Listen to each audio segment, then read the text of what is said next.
नमस्कार, news India देख रहे हैं आप। मैं हूं कुंदन जमैर। इस वक्त की बड़ी खबर से बुलेटिन की शुरुआत करते हैं। उत्तर प्रदेश में 5वें चरण के लिए वोटिंग जारी है। 12 जिलों की 61 विधानसभा सीटों पर वोटिंग चल रही है।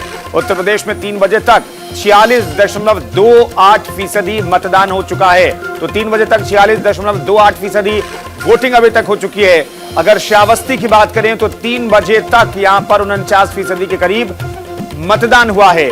अमेठी में 3 बजे तक 46% वोटिंग हुई है। बहराइच में 3 बजे तक 48% से ज्यादा वोटिंग हुई है। सुल्तानपुर में 3 बजे तक 46.47% मतदान हुआ है और अयोध्या में 3 बजे तक 51.45% वोटिंग हुई है। इस वक्त की बड़ी खबर आपको बता रहे हैं। चित्रकूट की अगर बात करें तो 3 बजे तक यहां पर 51% वोटिंग हो चुकी है। तो 3 बजे तक का जो अपडेट है वह हम आपके सामने रख रहे हैं।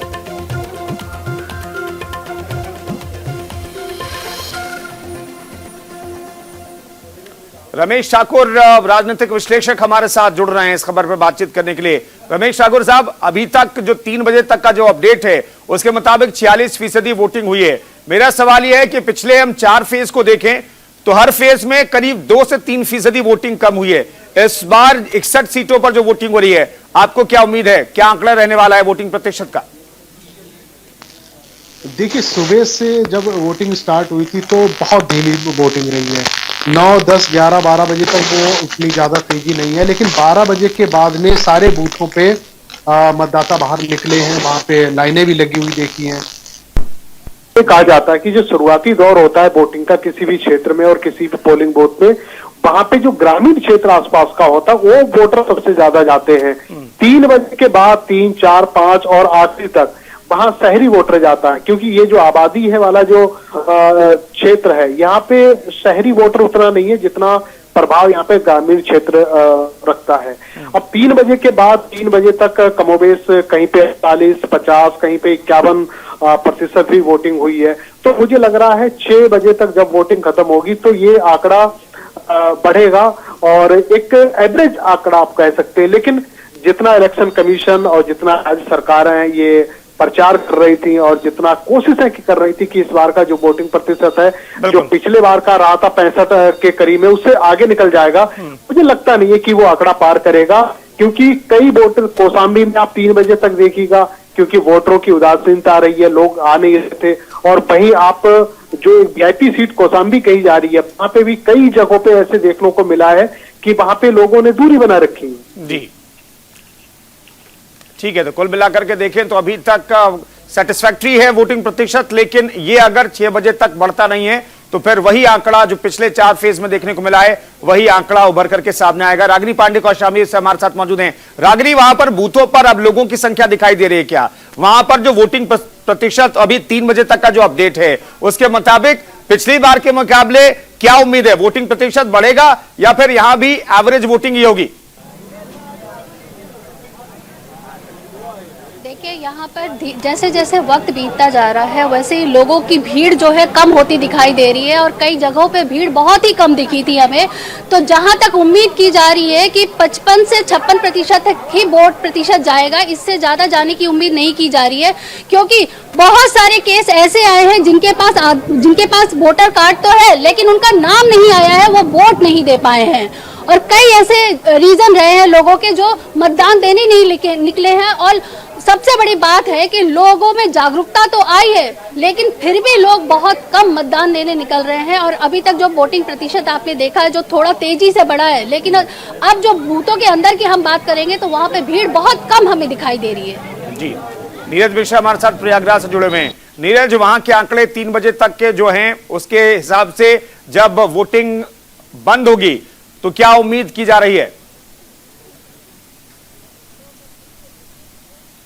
देखिए, प्रयागराज की अगर हम वोटिंग परसेंट की बात करें तो हर बार जब भी वोट पड़ता है तो 50 से 52 या 53% के करीब रहता है और इस बार भी ये आंकड़ा यहीं तक पहुंचने की उम्मीद है। 3 बजे तक जो आंकड़े सामने आए थे वो 40% के करीब था, लेकिन अब यहाँ पर ज्यादातर जो मतदाता होते हैं वो 2:30 से 3 बजे के बाद निकलना शुरू होते हैं और अब अगर कहा जाए कि मतदाता अब निकलना ज्यादा शुरू हुए हैं। अब देखिए हमारे पीछे ये तमाम जो वोटर्स हैं, ये अब देखिए जैसे जैसे शाम हो रही है वैसे वैसे ये सब निकल कर आ रहे हैं और इनके जो मुद्दे हैं, जो इनके जिनको लेकर ये वोट कर रहे हैं, वो इनके लिए अहम है। और प्रयागराज में कहा जाए कि जो राजनीति है यहाँ पर, जैसा कि सबको पता है कि 7 प्रधानमंत्री 2 मुख्यमंत्री यहाँ पर राजनीति का गढ़ रहा है और सत्ता की जो चाबी होती है वो प्रयागराज से ही मिलती है। हमारे साथ वोटर से, सर क्या सोचकर आपने मतदान किया, किस तरह के मुद्दे आपके जहन में रहे प्रयागराज को लेकर? मेरी सोच ये है कि जो हमारे देश को जो है हिंदू राष्ट्र तक पहुंचा सके, विश्व गुरु बना सके, ऐसे जो है सरकार मैं लाना चाहता हूं, जो छात्र हित का ध्यान रखे, कर्मचारियों का ध्यान रखे और नीचे से लेकर जमीन से लेकर आसमान तक जिस ऊंचाई छूने की जो क्षमता रखता हो, मैं ऐसे जो है सरकार को जो है निर्माण करना चाहता हूं। देखिए प्रयागराज में बुलडोजर भी बहुत चला है। अतीक अहमद के तमाम जो उनके ठिकाने थे, जो घर थे, उसमें बुलडोजर बहुत ज्यादा चला था और उसको भी लेकर यहाँ पर कई लोग काफी उत्साहित दिखे। और इन 5 सालों में जो स्थिति थी प्रयागराज की, गांवों में बुल और शहरों में बुलडोजर, ये स्थिति थी। यहाँ पर तमाम जगहों पर आपने भी देखे बुलडोजर चले होंगे। क्या कहना है जो बुलडोजर चले, किस तरह से देखते हैं और आने वाले वक्त में क्या इस तरह की चीजें जारी रहनी चाहिए? बिल्कुल जारी रहने चाहिए। माफिया राज बिल्कुल खत्म होना चाहिए, विकास का कार्य होना चाहिए और राष्ट्र निर्माण में, मंदिर निर्माण में जो सरकार अच्छा काम करे, बेहतर कार्य करे, ऐसी सरकार का हम लोग निर्माण करना चाहते हैं। ये देखिए ये वोटर्स हैं, अभी तमाम युवा वोटर्स भी हैं हमारे साथ, हम उनसे बात करेंगे कि उन्होंने क्या सोचकर मतदान किया। आपने पहली बार मतदान किया, क्या सोचकर आपने मतदान किया और क्या जहन में आपके क्या रहा कि क्या क्या आपने सोचा कि हमें मत देना, इस तरह की सरकार चाहिए, क्योंकि स्टूडेंट हैं आप लोग? जी, हमें महिला सुरक्षा चाहिए, विकास चाहिए और जो कि सलोरी से बहुत कम वोट जाते हैं, तो हमें चाहिए कि लोग और जागरूक हों इन सब चीज़ों को लेके, तो फिर ऐसे ही सब चीज़ें। बिल्कुल। तो ये देखिए ये हमारे साथ युवा वोटर्स भी थे, महिलाएं भी हैं, छात्र भी हैं, तो तमाम लोग अब देखिए यहाँ पर निकलना शुरू हुए हैं। अगर कहा जाए जो प्रयागराज का मिजाज है वो फर्स्ट फेज में वो नाश्ता करता है, प्रयागराज का जो व्यक्ति होता है, और शाम को वो निकलता है अपना सब्जी खरीदने या किसी काम से, तो वही काम वोटिंग करने भी शाम को ही ज्यादातर निकलते हैं। इसलिए अब शाम को यहाँ पर भीड़ बहुत ज्यादा हो रही है। ठीक है रमेश ठाकुर साहब, क्या कोई ट्रेंड आपको पता चल रहा है? आपके एक्सपीरियंस के हिसाब से मैं जानना चाहता हूं कि अभी तक का जो वोटिंग ट्रेंड रहा है पिछले 4 फेज का, और लगभग वैसा वोटिंग ट्रेंड दिखाई दे रहा है। 3 बजे तक का जो अपडेट है उसके मुताबिक सेम वोटिंग ट्रेंड दिखाई दे रहा है। तो क्या ये विपक्ष को सूट करता है या फिर सरकार के लिए ये राहत भरी खबर है कि ज्यादा वोटर टर्नआउट नहीं है? देखो मुझे लग रहा है ये जो 3 सीटें हैं इस फेज में, जहां से नीरज जी खड़े हुए हैं, रागनी खड़ी हुई है, एक प्रयागराज हो गया और कौशाम्बी हो गया और तीसरा हो गया अयोध्या। ये 3 सीटें ऐसी हैं विधानसभा जहां पे सबकी नजरें टिकी हुई हैं। अब कौशाम्बी की बात करें, कौशाम्बी में केशव प्रसाद मौर्य लड़ रहे हैं, उनके जो पैरेलल जो दूसरी लड़ रही है अनुप्रिया पटेल की जो बहन है, चचेरी बहन है पल्लवी पटेल, वो है। तो यहाँ पे तो मुकाबला बड़ा दिलचस्प वाला है। कौशाम्बी में 3 विधानसभा सीटें हैं, भाजपा कोशिश करेगी जो 2017 का इन्होंने करिश्मा करा था वो दोहराएं, लेकिन आपको थोड़ा सा पीछे भी जाना होगा। केशव प्रसाद मौर्य जैसे 2 बार गए थे चुनाव प्रचार के लिए, तो महिला ने उनको कमरे में बंद कर दिया और बाहर से चिल्लाने लगी चोर आ गए। तो उसके बाद में स्थितियां कुछ ऐसी बनी, प्रधानमंत्री को भी जाना पड़ा कैंपेन के लिए और गृह मंत्री को भी जाना पड़ा। यूं कह ले कि दिल्ली से लखनऊ से शीर्ष नेतृत्व को वहां पे जाना पड़ा। तो भारतीय जनता पार्टी के लिए वहां आसानी से चुनाव जीतना 3 सीटों पे तो इतना आसान नहीं लगता है। और दूसरी बात, प्रयागराज की बात की जाए, देखो 3 नदियों का संगम है, आपको पता है यहाँ पे जो सियासी विरासत है वो बड़ी मिली जुली होती है। यहाँ पे 9 सीटें हैं, पिछली बार भी 7 सीटें मेरे ख्याल से भाजपा के पास थी, 2 सीटें सपा के और 1 सीट बसपा के पास थी। तो यहाँ पे देखा जाए सिद्धार्थनाथ सिंह भी लड़ रहे हैं और गोपाल नंदी भी यहाँ से लड़ रहे हैं, तो ये सीट तो बहुत वीआईपी है। तो यहाँ से मुझे लग रहा है अगर इन सीटों से अगर भारतीय जनता पार्टी कुछ ज्यादा भी ना करे, अगर जो 2017 में करा था उनके आसपास भी अगर रह जाएं, तो मुझे लग रहा है कि परफॉर्मेंस इनका बहुत बढ़िया रहेगा। और मुझे सबसे ज्यादा जो उम्मीद लग रही है वो है अयोध्या से। अयोध्या में जो सीटें, चारों सीटें, मुझे लग रहा है यहाँ भारतीय जनता पार्टी के लिए जीतना ज्यादा मुश्किल नहीं पड़ेगा, क्योंकि यहाँ पे स्थिति बहुत मजबूत है। राम मंदिर का निर्माण हो रहा है, चारों तरफ भगवा ही भगवा है और झंडे फहराए जा रहे हैं भारतीय जनता पार्टी के। मुझे लग रहा है यहाँ दिक्कत नहीं होगी। लेकिन बाकी जिलों में और बाकी जगहों पे जो वोटिंग से लोग पीछे हट रहे हैं, जो उदासीनता जो सामने देखने को मिल रही है, ये थोड़ी सी कहीं ना कहीं भारतीय जनता पार्टी को परेशान कर रही है। क्योंकि जिस तरीके से उन्होंने कोशिश करी थी, यहाँ उनके बड़े नेता लड़ रहे हैं और राज्य सरकार में कैबिनेट मंत्री भी हैं, डिप्टी भी सीएम है, तो ऐसे में अगर उनके बूथों पे और उनके विधानसभाओं में अगर लोग वोट डालने नहीं आ पा रहे तो स्थिति साफ है, मतलब पानी की तरह साफ है कि क्यों नहीं आ रहे हैं लोग। जी नहीं तो कई बार ये भी कहा जाता है रमेश ठाकुर साहब कि सरकार के खिलाफ अगर बहुत ज्यादा नाराजगी नहीं है तो आप वोटिंग करने के लिए नहीं निकलते, आप थोड़ा लीनेंट हो जाते हैं। शेखर आनंद त्रिवेदी प्रतापगढ़ से हमारे सहयोगी जुड़ रहे हैं। शेखर, वहां पर वोटिंग टर्नआउट, वोटर टर्नआउट क्या है और पिछले बार के मुकाबले क्या आंकड़ा रहने वाला है, फाइनल आंकड़ा क्या अगर उम्मीद करें तो?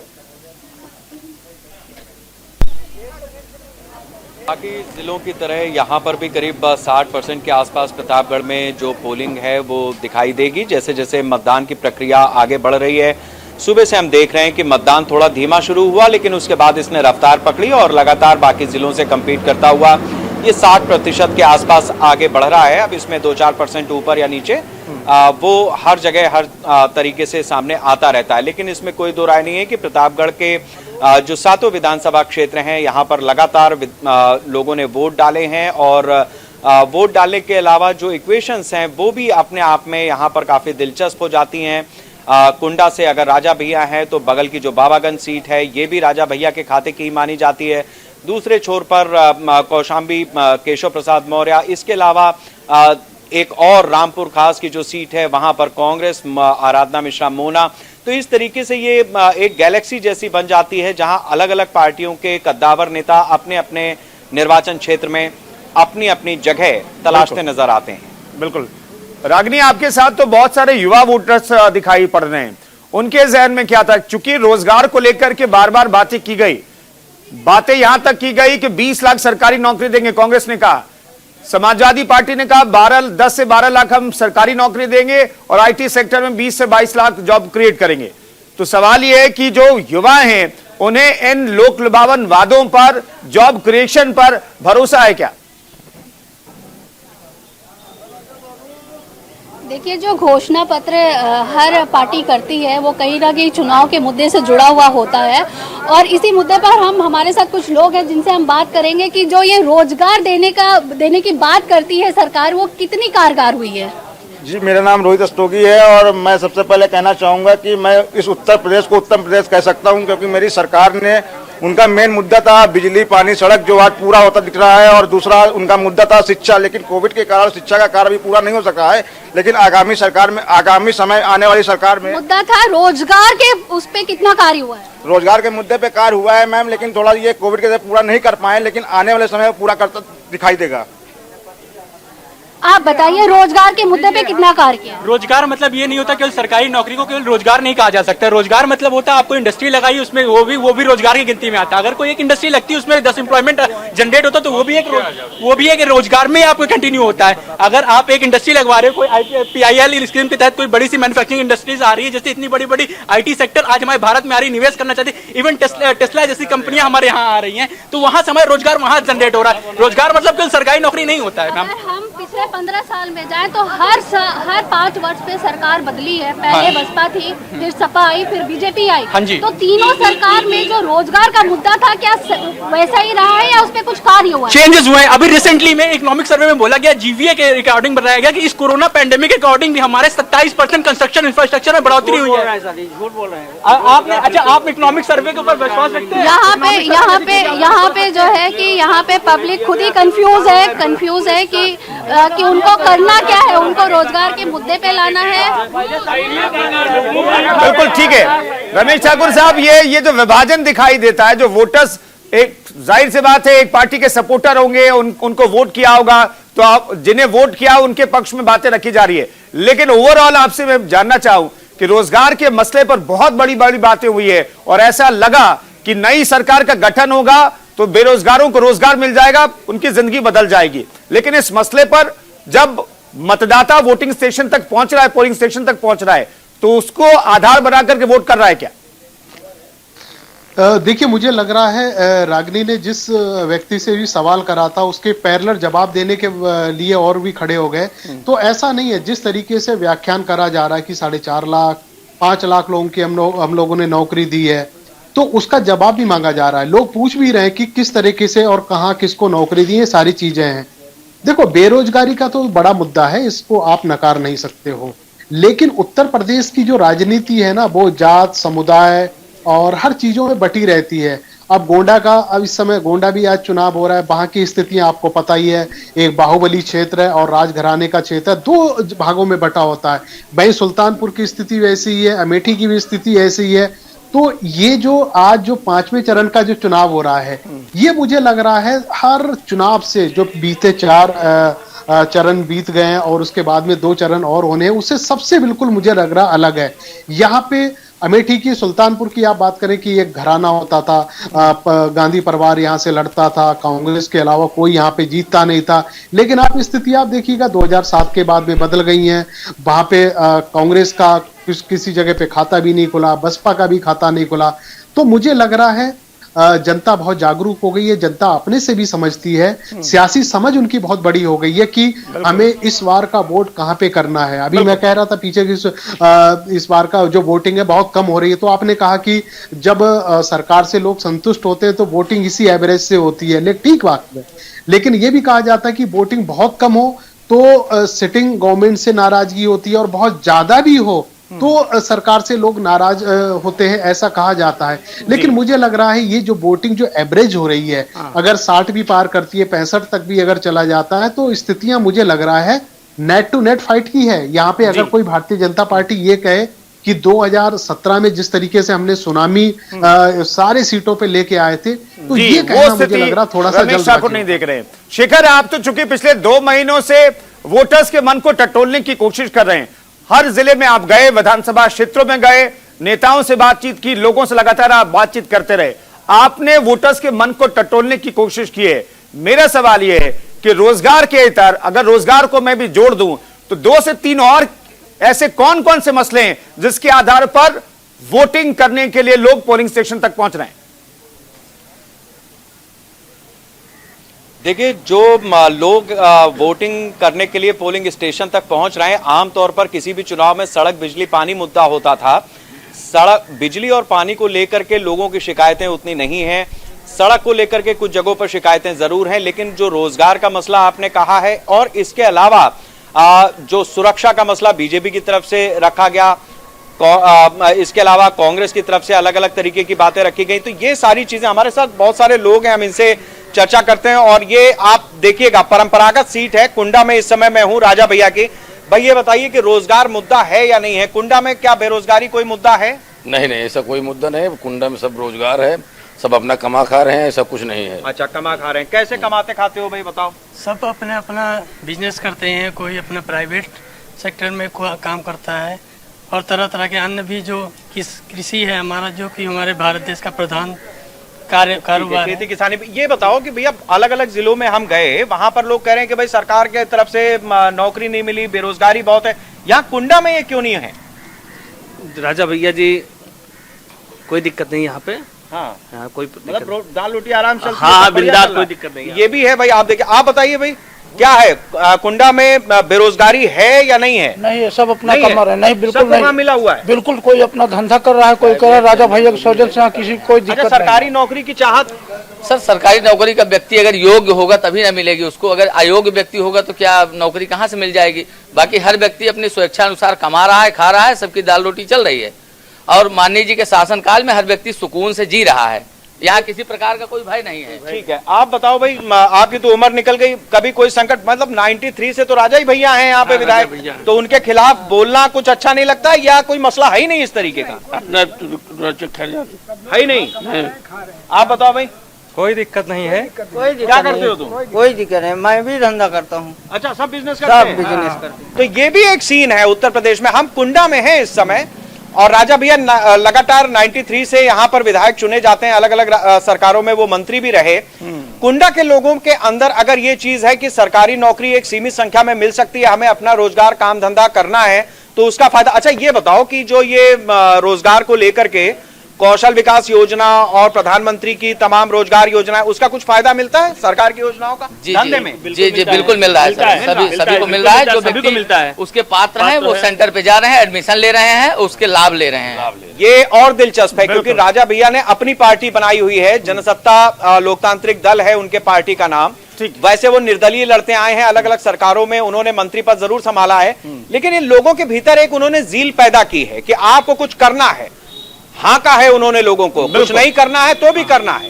तो इस तरीके की स्थिति अगर बाकी के क्षेत्रों में बनती या विधायक उनको अपनी तरह से मोटिवेट कर पाते, बिल्कुल, तो शायद ये समस्याएं उतनी विकराल ना होती जितनी विकराल दिखती हैं। बिल्कुल, तो शेखर ऐसा लग रहा है कि रामराज आ गया कुंडा में, कम से कम वहां पर कोई भी व्यक्ति कोई समस्या से ग्रसित दिखाई नहीं देता है। और वोटिंग किस तरफ होगी ये भी देखने वाली बात हो या ना हो, रघुराज हैं। बिल्कुल बिल्कुल रघुराज है वहां पर लगातार 93 साहब ने बताया। रागिनी हमारे साथ मौजूद। रागिनी जल्दी से बता दीजिए, रोजगार के मसले पर वहां पर लोग बटे हुए दिखाई देते हैं, इसके इतर कौन से ऐसे मसले से 2-3 लोगों से जल्दी से आप बात करके बताइए, क्योंकि अब ब्रेक लेने का वक्त हो गया है। किन मुद्दों के आधार पर उन्होंने वोट डाले हैं? जी बिल्कुल, मैं बात करती हूँ क्योंकि हमारे साथ मौजूद हैं कुछ और भी लोग जिनसे बात करती हूँ। थोड़ा सा यहाँ मतभेद जरूर है रोजगार को लेके, लेकिन कुछ लोगों का कहना है कि रोजगार पे सरकार ने काम किया है, कुछ लोगों का कहना है कि नहीं किया है। आप वोट डाल चुके हैं? रोजगार को लेके आपका क्या कहना है? हमको रोजगार का मुद्दा कोई नहीं है, हम लोग अपने से रोजगार कर सकते हैं, 10 आदमी को रोजगार में लगा करके काम उनको करा सकते हैं। और योगी जी की सरकार पूर्ण बहुमत से है, 300 के पार सरकार उनकी बनना है। रोजगार का मुद्दा, आपके बच्चे होंगे जी, रोजगार का मुद्दा कितना मायने रखता है? मैं रोजगार अपने आप खुद करता हूँ, किसी के भरोसे नहीं रहता हूँ कि सरकार हमको रोजगार दे। मेहनत करो, कमाओ, खाओ, ये थोड़ी सरकार दे देगी सबको। कितने के देगी सरकार? सरकार 2, 4, 10, 20, 50 हजार आदमी देगी कि पूरे देश को दे देगी सरकार? जी, यहाँ पर जिस तरह से शिक्षा का थोड़ा अभाव है, कह सकते हैं कि जो ये कौसाम्बी सिराथू है थोड़ा आउटर एरिया पड़ता है, तो यहाँ पे शिक्षा का तो अभाव है ही। जैसा कि सुबह भी हमने आपको कहा था कि यूक्रेन का भी मामला लोगों के दिमाग में है और यूक्रेन के मामले को लेके भी लोगों ने कहा था कि यहाँ पर कॉलेज और तो कुल मिलाकर के वोटर टर्नआउट जो है अभी तक बहुत ज्यादा बेहतर नहीं है।